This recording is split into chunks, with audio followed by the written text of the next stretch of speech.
Hey guys, Kyle here with Envision Building Products. Welcome back to the Envision Garage Series. Today I wanted to walk you through a plug system. That plug system is going to consist of three parts. First you're going to have your bit, your driver. What that's going to do is countersink your screws down to the correct depth each time for then your plug to go snugly into place to hide that fastener.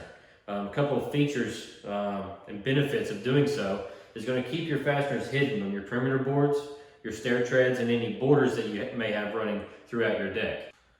All right, I wanted to run in a fastener here to show you what that looks like. I'm going to run this in the back end of this 45 here.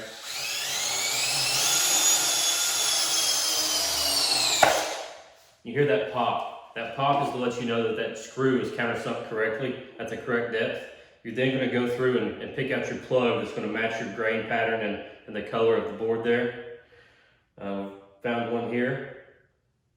Place that in and go ahead and take the hammer. There you have it. All right, now that I've given you an overview of the fasteners that we're going to be going through today, I've already drilled in some fasteners here. I wanted to go back in and show you how a plug is inserted here. So this plug is going to be set down into this spot. You take your hammer or rubber mallet. You're going to tap it down. That fastener disappears, especially when these plugs are cut directly from our boards. The grain and the color is going to match up just perfectly. Go ahead and get another one in here. So here you have it on a 90-degree 245s, making up like a perimeter board section of your deck. We'll go ahead and run a couple more so I can show you what it looks like to run in the fasteners as well.